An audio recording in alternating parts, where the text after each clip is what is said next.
예수님을 믿다 보면은 복 받으라는 얘기를 우리가 많이 하고 또 우리가 창을 축복을 우리가 누려야 할 것입니다.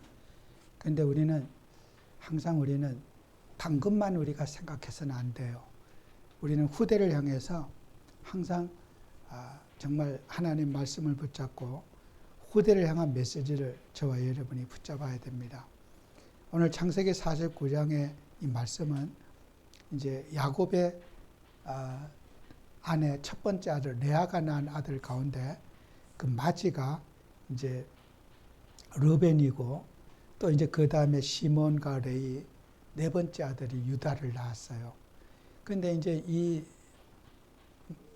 야곱이 아내가 네 명인데 첫 번째 이제 레아가 낳은 네 명의 아들에게 이제 먼저 순서대로 이제 나이 순서대로 마지막 유언하면서 이제 기도를 남기는 축복 기도를 해주는 거예요.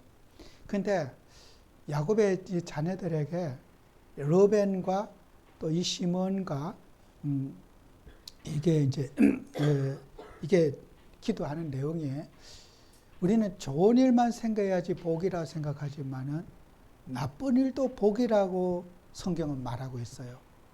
우리가 잘못을 했을 때 징계를 받는 것은 그게 복인 거예요. 잘못을 했을 때 징계를 받지 않는 것은 저주인 거예요. 그죠? 그거 우리가 복이 뭐냐? 복이 내가 잘못된 길을 가고 있을 때 하나님이 어떤 징계를 통해서 나를 돌이키게 해주는 것은 복인 거잖아요. 잘못된 길을 가는데 계속 잘못되고로 해주면 그건 저주란 말이에요. 그죠? 버려진 자식이란 말이에요. 야곱은 자기 자녀들이 세계복음화의 정인이 되고 이 후대에게 예수 그리스도의 복음을 전해주는 믿음의 유업을 이어갈 수 있는 그런 자녀가 되기 위해서는 잘못된 길을 갔을 때는 회개시켜야 되는 거예요. 그때 그래서 징계를 하고 후대에게 기감이 되도록 해서 우리 후손들이 망하지 않도록 해줘야 되는 거예요. 그러면 이 기도는 뭐예요? 49장의 기도는 전체가 어떻게 해요? 축복 기도인 거예요. 이게 저주 기도가 아니에요. 아들에게 저주를 내린 것이 아니라 후대에게 대한 메시지를 남기는 거잖아요. 그래서 이거는 49장의 전체 12지파에게 내린 것은 축복 기도다. 그래서 여러분과 저는 우리는 복의 개념을 잘 알고 후대 살리는 복음이 돼야 되고 또 미래 살리는 그런 복음이 돼야 될 줄로 믿습니다. 그래서 후대를 향한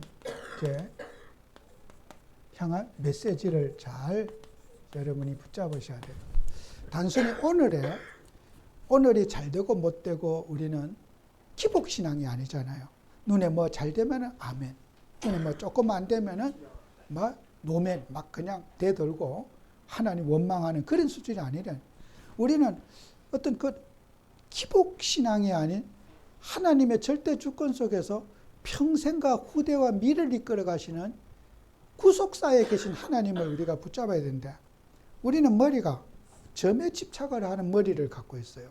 하나님은 우리 인생 전체를 보고 인도하시는데 우리는 점만 쳐다보고 그 점이 잘 됐느냐 못 됐느냐 이걸 따지는 우리 이 머리 IQ는 하나님 보실 때는 우리 머리 쓸 게 없어요. 우리는 늘 지구멍 속에 기어 들어가는 머리라 그냥 현실을 전후 좌우를 보지 못하는 우리 구조를 갖고 있단 말이에요. 그래서 우리는 하나님에 대한 오해가 많은 거예요. 그죠? 여러분과 제가 우리 성도님들이 꼭 기억한 게 하나님이 주신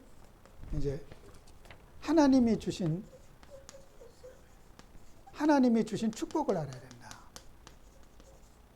우리는 세상이 원하는 축복이 아니죠. 그 다음에 후대가 붙잡을 언약. 후대가 붙잡을 언약.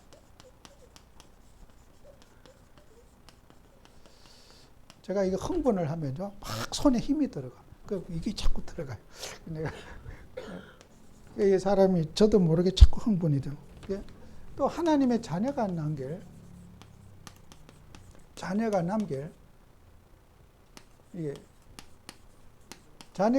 것이 있어요.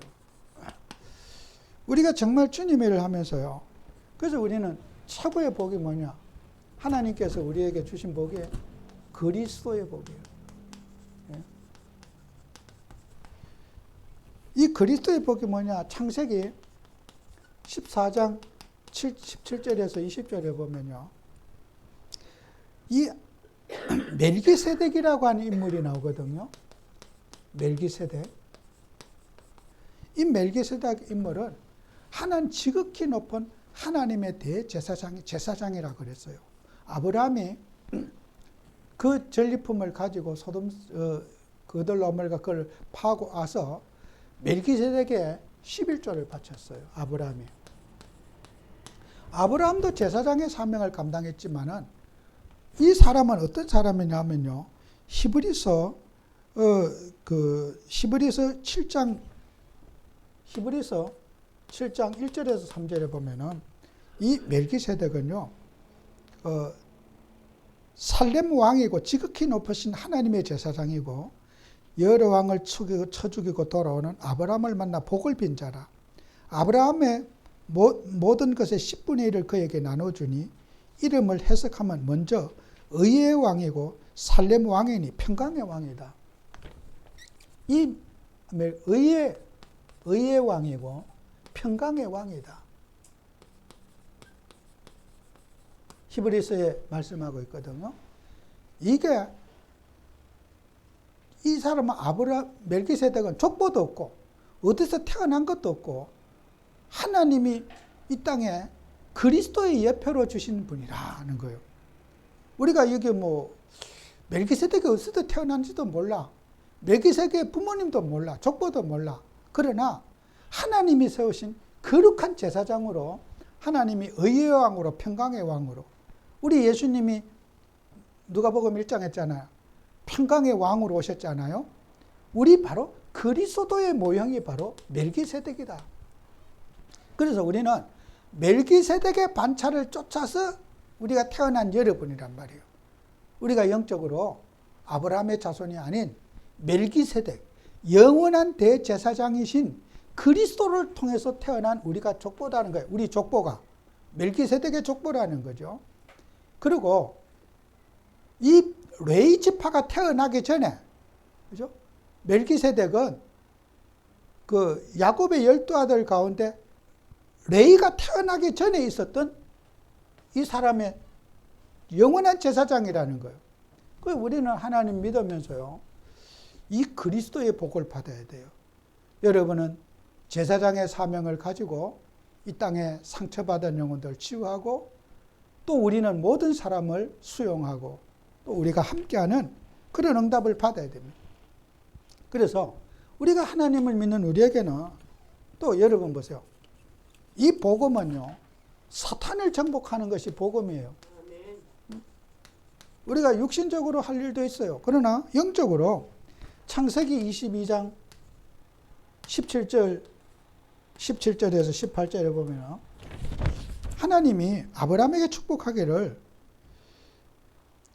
대적의 성문을 얻게 되리라 그랬어요. 대적의 성문을 얻게 되리라.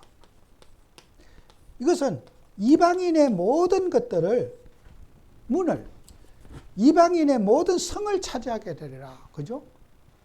여러분, 우리는 이 정복은 육신적인 정복이 아닌 영적인 정복을 말하고 전도의 축복을 말하는 거예요. 그죠? 전도를 통해서, 선교를 통해서 우리는 세계복음 할 거다. 이게 여러분, 대적의 문을 얻는다는 말을 육신적으로 해석하면요, 지금 이스라엘 하마스 전쟁처럼 지금 죽은 사람이 수만 명이 죽었다고 그러더라고요. 어린아이들과 사람들이. 하나님의 이름을 걸고 남의 나라 폭탄 뽑아서 다 죽여라. 그건 하나님 뜻이 아니에요. 하늘이 뚜쩍이 나도 그거는 성경적인 뜻이 아니라 이 대적의 문을 얻는다는 것은 불신자는 다 죽여도 되고 다 갖다 그냥 폭탄 뽑아도 다 죽여도 되고 그런 논리는 육신적으로 해석했기 때문에 우리는요, 사단의 모든 흑암 세상을 그리스도로 정복하게 되는 축복을 누린다는 거예요. 그리고 그 이삭과 그들의 이 말씀을 알아듣고 혈기로 블레셋 사람과 싸울 때도 양보하고 희생하면서 영적인 그래서 희생하고 양보하는 신앙을 가졌지 대적의 문을 연다고 해서 불신자들 다 잡아 죽이고 불신자들 막 가서 복수하고 하나님 믿는 사람이 불신자를 괴롭히고 그런 적은 없어요. 이 말씀을 이삭은 잘 알아들었고 아브라함은 잘 알아들었어요. 대적의 문은 사랑으로 정복하고 믿음으로 정복하고 기도로 정복하고 은혜로 불신자를 사단의 역사를 정복하는 이 영적 원리를 잘 알고 있었어요. 여러분 고소 고발해서 사람 버릇 고치려고 그게 귀신 역사예요. 저는 어떤 것도 그건 정당화할 수가 없어요.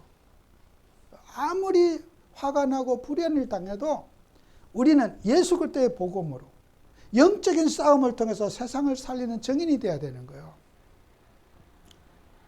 우리는 정말 하나님 앞에서 이 언약을 여러분이 붙잡아야 돼요.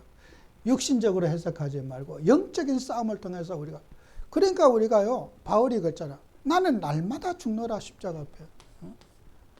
세상에요, 자기 감정, 자기 기분 누구나 다 있어요. 왜 날마다 죽었으면 죽노라 그랬겠습니까? 아무리 죽으려고 노력해도 내가 안 죽으니까 나는 날마다 죽을 일이 있다는 거예요. 양보할 일이 있고 희생할 일이 있고 내 감정 기분을 주님 앞에 내려놔야 할 싸움이 있다는 거잖아요. 그죠? 바울이 죽었으면 내가 날마다 죽노라 그랬어요. 나는 옛날에 다 죽었다 이랬어야 되는데 바울은 나는 날마다 죽노라 그랬어요. 그 말은 날마다 죽으려고 노력해도 내 육신의 감정과 혈기가 나와서 죽을 일이 안 죽은 것이 늘 보였기 때문에 나는 날마다 죽노라 그랬다. 내가 그리스도의 십자가에 못 박혀 죽고 나니 내가 사는 것은 그리스도께서 사는 것이라 그랬지만은 여전히 나는 입술의 고백이지 나는 안 죽었다는 거예요. 여러분 천국 가는 날까지 내가 죽은 게 없어요. 내 감정, 내 느낌, 내 기분 늘 싸워서 승리하셔야 돼요. 누구나 문제 앞에 분노 있고 억울한 일을 당하면 화가 나고 누구나 있는 거예요. 그거는. 이 자리에는 저도 마찬가지예요. 어떤 불의한 일을 보면요. 새벽에도 기도하고 하나님 내가 옛날에는 어떤 힘든 일이 있으면 폭탄 가게에 있었으면 좋겠다. 폭탄 사가지고 갖다 다 터뜨렸으면 좋겠다. 내가 그런 죄가 아닙니까? 기도하면은 폭탄이 변하여 용서가 되고 사랑이 되는 거예요. 한 번도 제가 폭탄 가게도 없지만 산 적이 없어요. 왜요? 기도하면은 내 감정을 삭히게 되고 또 이렇게 다스리게 돼서 폭탄 살 필요가 없어지게 되는 거단 말이에요. 그 여러분이요, 하나님이라 할 때 정말 우리는 사단을 정복하는 방법은 우리 자신의 혈기와의 싸움이에요. 우리 자신의 상한 감정과의 싸움이지, 이걸 싸워야 되는 게 사단과의 싸움이지. 나와의 싸움이지, 세상과의 싸움이 아닙니다. 정말 이스라엘 백성들이 수만 명을 죽이고도 저렇게 하는데 누가 하나님 믿겠습니까? 저렇게 수만 명을 아무 그런 분유자들, 아이들 죽이는데 무슨 이유로 그런 종교를 세상이 종할 세상의 나라는 개인은 아무도 없어요. 그게 대적의 문을 얻는다는 말을 오해한 거예요. 육신적으로 힘으로 혈기로 불신자를 짓눌러도 된다는 거예요. 아니, 그렇게 해석했기 때문이에요. 그들이 아브라함의 자손이라 하면서 말씀을 잘못 해석해서 그래요. 우리는 희생으로 사랑으로 세상을 정복하는 그런 증인이 되어야 될 줄로 믿습니다. 그 다음에 여러분이 꼭 우리가 회복해야 될 게 있어요. 우리는 후대가 붙잡을 언약 가운데 폭력과의 싸움을 해야 돼요. 폭력과의 싸움. 우리 오늘 성경 말씀에 있잖아요. 오늘 본문에 읽은 말씀이잖아요. 창세기 49장 3절에서 4절에 보면은 오늘 본문에 르벤이 있잖아요. 르벤이 그러니까 르벤의 어머니가 레아예요. 그 다음에 두 번째 부인이 라헬이에요. 라헬의 여종이 누구냐 하면 빌하예요. 근데 이게 이제 알력으로 이제 첫 번째 부인이 레아고 둘째가 라헬인데 이 라헬이 자식을 못 놓으니까 빌하 여종을 야곱에게 줬어요. 내 대신 아기 낳게 하려고.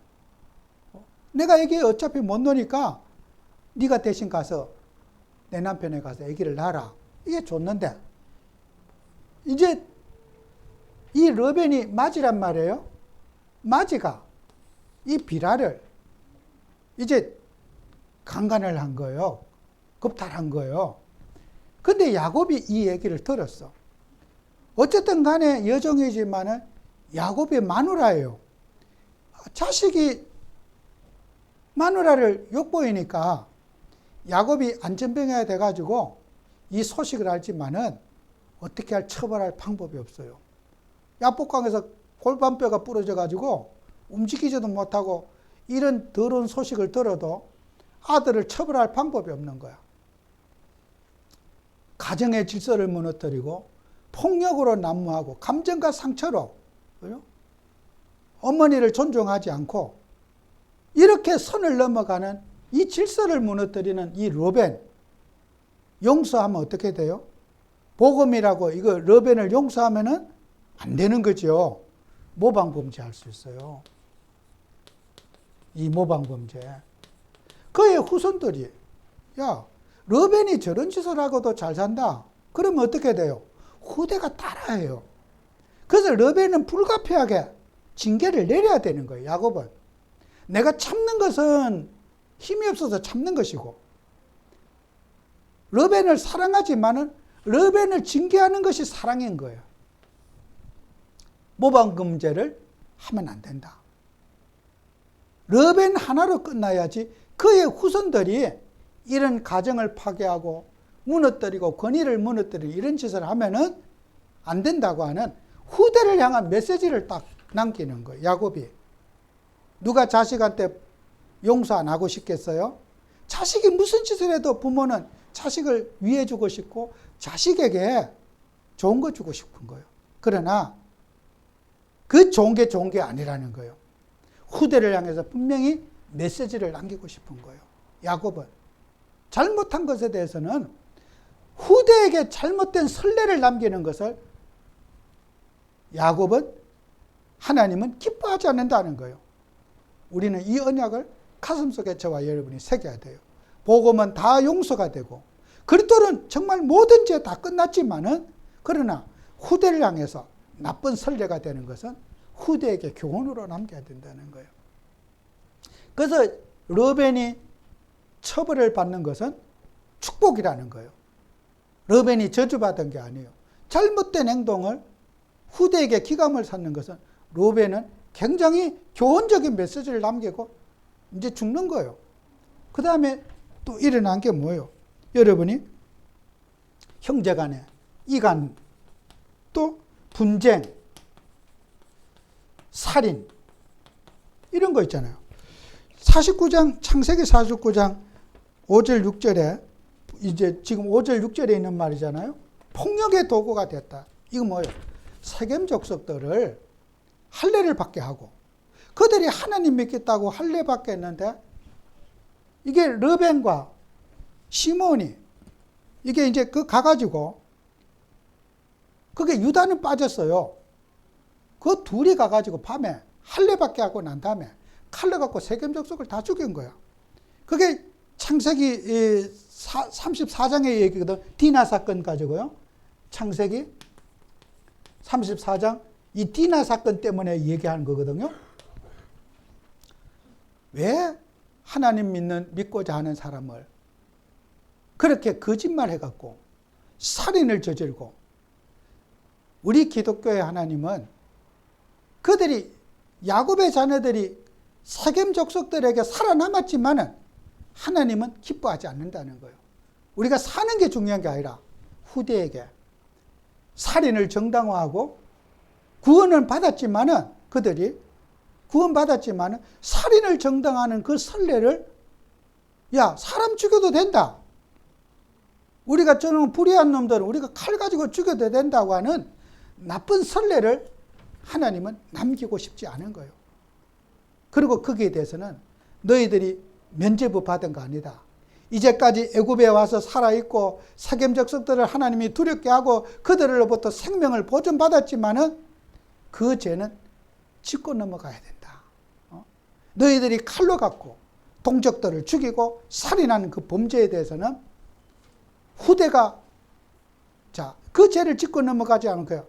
우리 부모님들이 조상들이 그때 세겜 족속을 다 죽이고도 우리가 이렇게 잘 살고 있지 않느냐 애굽에 와서 잘못된 간증할까 봐 하나님은 반드시 이들에게 징계를 해야 되는 거예요. 우리가 그렇게 나쁜 짓을 하고도 우리가 이렇게 애굽에 와서 부자 되고 잘 먹고 잘 살지 않느냐? 하나님은 이 모든 일의 후대를 향해서 메시지를 삼는 거예요. 여러분과 저는 우리는 후대들 앞에 정말 우리가 가슴을 가지고 이런 거 해야 돼요. 복음은 자유잖아요. 무슨 짓을 해도 되잖아요. 어떤 사람은 가정을 파괴하고 닥치는 대로 자기 네피림처럼 여자들을 자기 아내로 삼고 하나님은 절대로 그런 것들을 용납하지 않으셔요. 저 사람은 다 그렇게 했는데도 잘 되지 않느냐? 교회도 부흥되고 전도도 잘하고 다 잘하지 않느냐? 하나님은 절대로 그런 것들을 살아있는 동안에 하나님이 갚으시는 분이에요. 아시죠? 여러분 이거 말씀을 드려야 돼요. 저런 짓을 하기 때문에 더 잘 되지 않느냐? 복음을 깨달았더니 전차처럼 남에게 상처 입히고 남 죽이고 자살하게 만들고 저런데도 잘 되지 않느냐 말이에요. 그런 복음은 썩은 복음이에요. 그런 복음은 있을 수 없어요. 상처를 주는 복음, 파괴하는 복음은 하나님이 반드시 갚으신다는 거예요. 이게 후대를 향한 메시지인 거예요. 그런 사람 성공할 수 없어. 남 속이고도 부자 되지 않느냐? 저렇게 잘 먹고 잘 살지 않느냐? 저렇게 나쁜 짓을 하고도 건강하지 않느냐? 반드시 천국 가기 전에 하나님이 후회하게 만드시는 하나님이라는 거예요. 그게 이런 우리는 것들을 복음 때문에 어떤 것들을 자기 행위를 정당화해서 안 된다는 거예요. 잘못된 것은 잘못된 거예요. 시인하고 회개하고 우리가 하나님 앞에 오뚜기처럼 서서 우리 자신과 영적 싸움을 싸워야 되는 거예요. 저도 그렇고 우리가 행동이 완전할 수 없어요. 우리는 천국 가는 그날까지 의의 싸움을 싸우고, 그죠? 의의 왕이고 평강의 왕이다. 멜기세덱의 반차를 쫓은 사람들은 의의 왕, 불의한 일을 행하지 않고 옳은 일을 향해서 살아가는 게 멜기세덱의 후손들이 가야 될 평강. 남에게 불행을 끼치는 게 아니라 행복을 끼치고 은혜를 끼치는 그런 우리가 되도록 우리가 살아야 된다. 이게 우리의 기준입니다. 죄를 용서받아내 못 받아 그런 유치한 싸움 하면 안 돼요. 그리스도는 과거, 현재, 미래의 죄 다 끝났지. 여러분 그렇다고 지옥 갑니까? 르벤이 지옥 갑니까? 안 가요. 시몬이 지옥 가지 않아요. 피제사를 붙잡은 르벤 지옥 가요. 지옥 가지 않아요. 안 갑니다. 시몬도 지옥 안 가요. 오늘 성경 말씀했잖아요. 불 가운데 자기 공력이 고린도전서 오늘 본문에 났잖아요. 불 가운데 구원받는 것 같다는 거. 우리의 공력, 그죠? 공력대로 행함이 다 나타난다 그러지 않았어요? 그거 우리는 하나님 앞에 우리는 선한 싸움을 싸워가고 후대를 향해서 우리의 예수 그리스도의 복음이 사랑받는 복음이 되도록 우리가 만들어야 되는 것이 기독교의 신앙이다. 반드시 붙잡아요. 그리고 마지막으로 하나님의 자녀가 남길 것이 있어요. 디모데전서 4장 6절에서 9절 여러분이 본문에 보시면 우리가 육신의 규모와 영적인 규모를 잘 갖춰야 돼요. 이 두 가지 규모가 너무 좋아요. 성경 말씀을 써요. 육신적인 다 필요 없잖아요. 육신의 경건은 8절에서 육체의 연단은 약간의 유익이 있으나 유익이 약간 있다 그랬어요. 여러분 육신이 여러분이 삶의 규모를 갖추고 질서를 지키고 하는 것은 손해보는 게 아니라 유익이 있다. 남을 사랑하고 배려하는 것은 유익하겠죠. 여러분에게 유익해요. 또 남에게 안녕을 끼치는 거 유익하다 그랬어요. 근데 영적인 규모는, 경건은 범사에, 이 영적인 경건은 범사에 유익하다.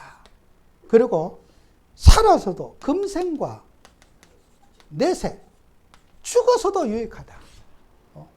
살아도 유익하고 죽어도 유익한 것이 영적인 경건이다. 그러면 육신의 규모는 필요 없는 게 아니잖아요. 둘 다 같이 잘하면 더 좋겠죠. 그죠? 육신의 규모를 위해 싸우고, 우리가 절제된 삶을 살고, 우리 육신의 정욕과 싸우고, 우리의 육신의 욕심과 싸우고, 야망과 싸우는 거 필요 없는 게 아니죠. 반드시 우리가 싸워야 돼요. 우리 성도들의 축복은 두 가지 축복을 같이 나눠야 돼. 영적인 것만 잘 되면 되지, 육신적인 것은 다 필요 없다. 건강도 관리하고, 지적 관리도 하고, 우리가 삶의 여러 가지 성공자의 마인드를 가지고 살아가는 거 필요한 거예요. 유익하다 그랬지 필요 없다 그랬지 않았어요. 육신의 경건도, 육신의 규모도 인간에 유익하지만은 영적인 것은 범사, 모든 일에 죽어서도 금생각, 현실에서도 내서도 여러분이 기도 생활, 말씀을 상고하고, 이 두 가지 너무 중요해요. 우리가 계속해서 말씀을 상고하고 있잖아요. 여러분, 말씀을 우리가 꾸준하게 보시다 보면요, 말씀 보면서 여러분 치유가 되어져요. 성경 말씀 놓치지 마세요. 우린 성경이 기준입니다. 성경 보다 보면 여러분의 영혼이 치유되어지고, 여러분도 모르는 고쳐야 될 부분들이 말씀이 나를 치유해 나가셔요. 그래서 말씀을 놓치게 되면 어떻게 돼요? 여러분, 하나님 말씀은 우리 영간을 치유하는 거예요. 성경에 있잖아요. 히브리서 4장 12절에 하나님의 말씀은 살아있다고 그랬잖아요. 성경 말씀 살아있습니다. 여러분 못 깨달아도 돼요. 말씀을 너무 깊이 알려고 하지도 마세요. 그냥 말씀 그 자체를 사랑하세요. 저도 그래요. 이 자리는 목사도요. 말씀이 내게 공감될 때도 있고 공감 안 될 때도 많아요. 검은 글씨만 보일 때도 많아요.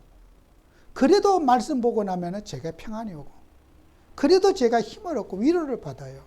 말씀이 꼭 느껴지고 하나님이 느껴질 수도 있고 안 느껴질 수도 있어요. 글씨만 읽을 때도 있어요. 집중이 안 될 때도 있어요. 그래도 말씀을 사랑하세요. 숙지하시기 바랍니다. 이걸 경험하셔야 돼요. 진짜요. 이 자리에 오기까지 저는 하나님의 말씀을 저는 경험했다는 게 너무 저는 감사해요. 정말 저는 예수 처음 믿는 때부터 하나님 말씀을 경험했어요. 어린아이가 말씀을 경험하는데요. 어린아이 수준을 저는 지금 생각해도요. 진짜 하나님 은혜다 싶더라고요. 제가 꿈에 악몽을 꾸고 불안하고 어떻게 보면 겁도 많고 제 나름대로 굉장히 시달릴 때였어요. 교회를 가도 내 자존심에 어떤 불안하고 내가 혼미하고 그걸 누가 말할 데가 없어요. 그런데 성경을 보려고 해도요. 성경이 눈에 들어오지 않더라고요. 한번 읽어보려고 창세기부터 읽어도 졸음만 오고 성경이 보여지지 않더라고요. 그러면 책을 보다가 머리가 날카로우면 잠이 안 와요. 그러면 성경을요. 머리맡에다 놔두고 잤어요. 성경을 머리맡에 딱 놔두니까 잠이 싹 들더라고. 완전히 저는 성경이 부적 같은 체험을 했어요. 읽지 않았는데 읽어도 역사가 안 나는데 머리맡에 놔두고만 해도 성경 하나님이 역사하시는 거예요. 나중에는요. 욕심이 성경을 베개로 펴버렸어요. 근데 잠이 싹 들어요. 잠염 없이. 여러분 성경을 베개하는 거 어린 아이에게 하나님이 말씀이 세상 책과 다르다는 걸 경험시켜 주시는 거예요. 학교 다닐 때 그 수학 영어 그 공부하는 그 책하고 성경 말씀 저는 사람이 만든 책인 줄 알았거든요. 이거는 내가 이해할 수 없는 신비로운 책이다. 인간의 머리로 이해 안 되는 신비로운 거다. 성경을 사랑해야 됐어요. 그래서 나중에는 어떻게 돼요? 제가 이제 자라서 방해받고 이렇게 막 훈련받고 다녔어. 조그만 성경을 요 부적처럼 여기다 안주머니에 넣고 다녔어요. 여기다가 요만한 성경 있어요. 그거 넣고만 다녀도 마음이 평안해. 제가 얼마나 정말 이렇게 이상하게 예수 믿었습니까? 정말 제가요, 말씀이 저는 그렇게 그냥 성경만 들고 다녀도 역사를 나더라고. 그걸 지금 보고 있어요. 그 성경을 지금도 앉아 보고 있어요. 여러분, 성경 깨달아야 됩니까? 안 깨달아도 돼요. 성경은 하나님의 말씀임을 믿고 승리하는 여러분 되시기 바라요. 성경이 하나님임을 체험하시기 바랍니다. 뭐 성경이 신학을 해야지 성경을 알아듣습니까? 히브리 헬라어를 해야지 알아듣습니까? 원어를 해야지 알아듣습니까? 성경은 읽기마다 역사를 나요. 갖고만다도 역사를 나요. 만지기마다 역사를 나요. 머리맡에 놔둬도 역사예요. 제가 어떻게 무당입니까? 제가 그런 머리가 아니에요. 하나님이 제게 체험 주셨어요. 그렇게 시달리고 혼미하고 답답하고 성경만 대하면 평안이 오고 마음이 평안하고 안정이 되고 그 느낌 한번 받아보세요. 뭐 아무것도 모르겠어요. 모를수록 읽으세요. 그 보는 순간에 동서사방에서 주님이 역사하는 걸 보게 될 겁니다. 성경 말씀에 히브리서 4장 12절에 있어요. 하나님의 말씀은 살았고 운동력이 있어 좌우의 날선 어떤 금보다도 일하여 혼과 영과 간절과 골수와 찔러 쪼개기까지 하며 모든 것을 살리는 것이 말씀입니다. 이 신고약 66권 하나님 말씀 외에 다른 것 붙잡으시면 여러분 속는 겁니다. 말씀 속에 승리하는 여러분 되시고 정말 그 말씀 통해서 위로받으시고 하나님이 그 짧은 시간에 말씀 보지만은 여러분의 인생이 달라지고 내가 뭘 고쳐야 되고 치유받을까? 우리가 뭘 합니까? 하나님이 여러분을 수술해 주셔요. 하나님이 여러분을 세워주는 응답받는 한 주가 되시기를 바랍니다. 기도합니다. 주님, 정말 우리는 후대를 향해서 언약을 붙잡고 후대를 향한 교회가 되게 하시고 후세를 살리는 메시지가 되도록 축복해 주옵소서. 예수님 이름으로 기도합니다. 아멘.